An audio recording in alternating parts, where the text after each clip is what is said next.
All right, gang, we are back with another ADHD minute edition of Overcoming Distractions, the podcast. It's Dave, and for those of you who may be joining me on YouTube, welcome. We're starting to post more of these episodes on the YouTube channel, so I welcome you as well. And before I forget, I just want to make sure that you guys know that the new book, Overcoming Burnout, is out. Okay, you can find it exclusively on Amazon. And I go through real life stories of people who have gone through burnout, but more importantly, what they did to create solutions so they wouldn't be burned out again. And those solutions come both in life and in the way they handled their career or their business or their industry. So it's Overcoming Burnout, Real Life Strategies for Burnout Recovery and Prevention. So check it out on Amazon. All right. Part of that discussion is, one of the things that we always talk about in the ADHD world, right? And as I found out in the burnout world, is that we need to always do better with time management, always. And I know the phrase is just sometimes beaten into the ground, but we always need to be aware of how we manage our time, how we manage our time in our careers, our personal time. I've talked about how we also understand our capacity. What do we have the capacity to do? And when do we realize that we need to actually kind of pull back and hit the pause button? And that's one thing that I don't think we talk about that often. And in the ADHD world, we always talk about routines. We talk about rigid scheduling sometimes. And I can tell you, at least my morning routine is, by the time I walk out in the kitchen, that coffee pot has already been timed and automatically filled. All right. I don't speak to another human in the house until the coffee is in me and I can wake my brain up. But some of us have other routines, such as making sure we have our car keys and our wallet in the same place every day, those types of things. And then scheduling routines, how we schedule our lives, how we schedule meetings, how we schedule things in our job, right? But the problem that the past 2 years has presented us is that life happens, right? And I don't know one person that hasn't had their life, their career, their schedule, their routines flipped upside down over the past couple of years, right? In the beginning, it was probably really bad. It was a huge challenge for me. But it's something that we needed to work through. And for those of us that have that different brain, maybe it was just a little more challenging.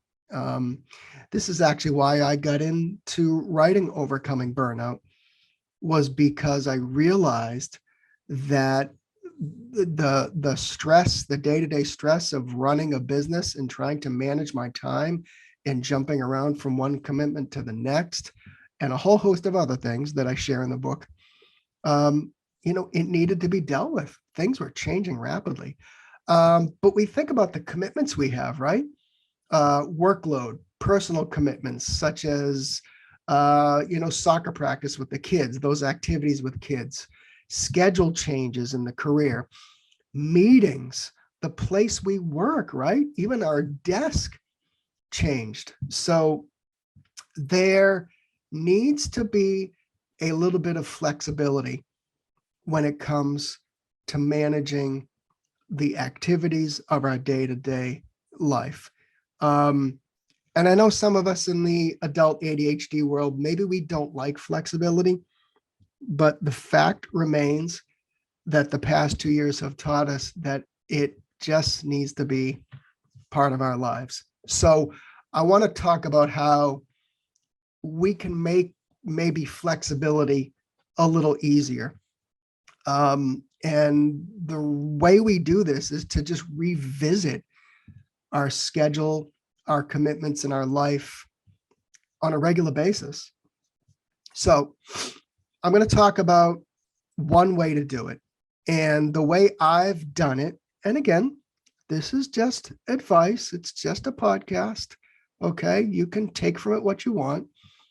But one way I have done this recently is to just check in with myself every 30 days. I look at that month-long calendar and I see where things need to change, where things need to stay the same, how I might be able to tweak things a little bit.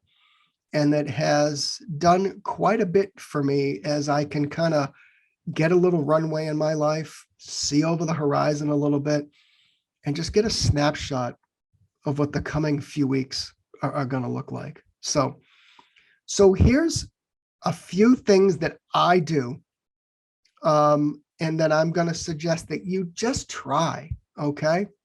So number one, and I learned this in some of the time management discussions we've had on the podcast, and then even with writing Overcoming Burnout, is claim your personal time first.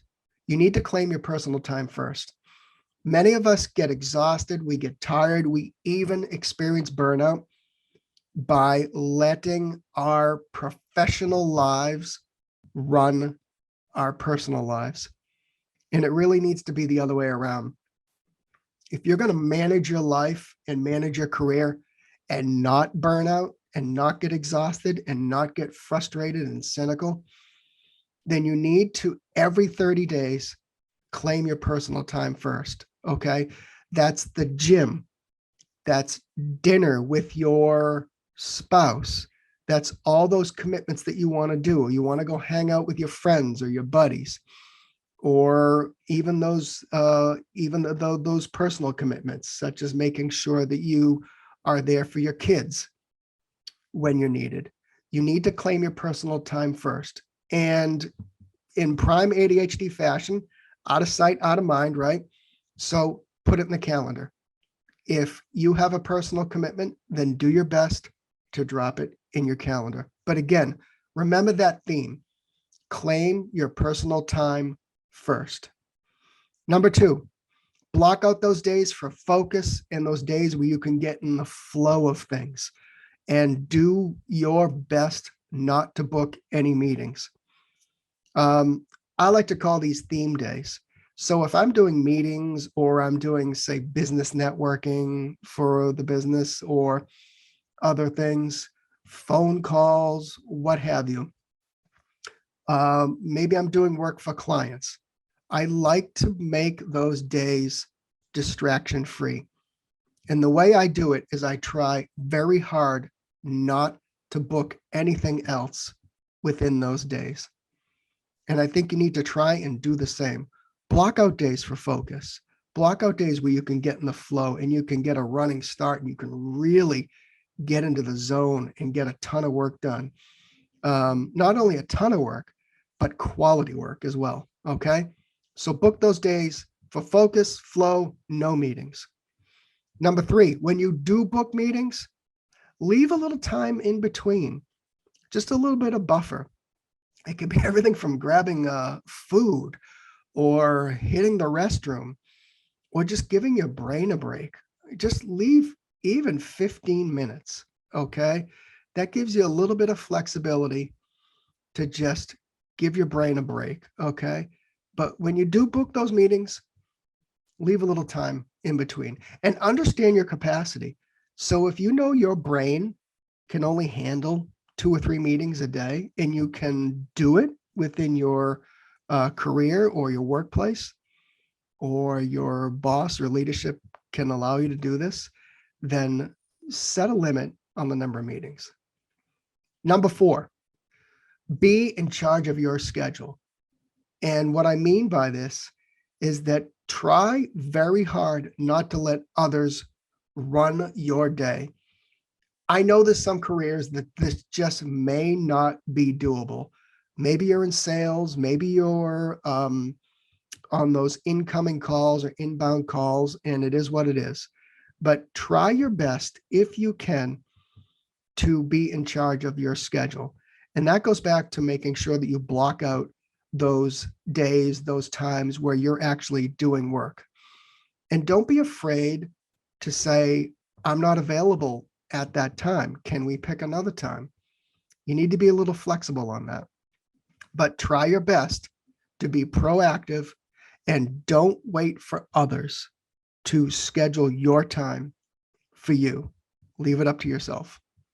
Number 5, don't be afraid to say no. When you're looking at your 30 days and you're trying to maybe adjust the next month ahead of you, don't be afraid to say no to commitments. Don't be afraid to cancel things if you have to. It's okay. If it's your boss, yes, maybe you need to give them a reason why you're trying to cancel something.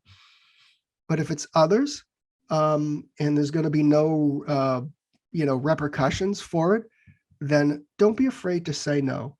Our inability to say no can get us in trouble. And when you're looking at those 30 days, that's another way to be a little flexible, is to leave a little room for yourself and say no. Okay, and number 6, the last one, and this goes with the word no, but don't always go to the default yes, and leave your options open if needed. So I know I may be talking out of both sides of my mouth, but a lot of us with ADHD and a lot of us that actually burn out are people pleasers. And we say yes, just like that. We don't even consider saying the word no. So leave a little bit of buffer for yourself. Don't always go for the default yes. Think about your commitments methodically. If you can do this over a 30-day period, that's great. But leave a little flexibility in your schedule to also say yes if needed, if an opportunity comes up. Again, it all depends on your career. It all depends on the type of industry you're in. Sometimes you do need to say yes, but don't always go to the default yes. All right. That's going to leave you a little room. So again, we're talking about flexible time management for those of us with adult ADHD.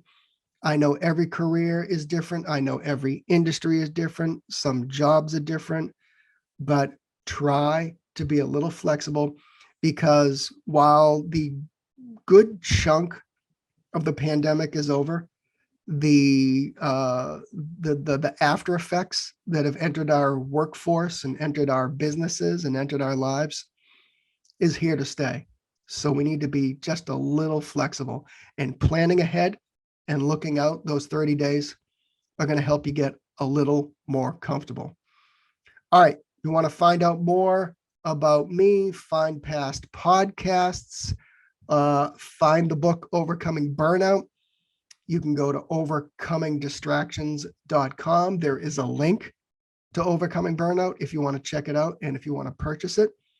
And let me know what you think. All right, till next time, we'll see you soon.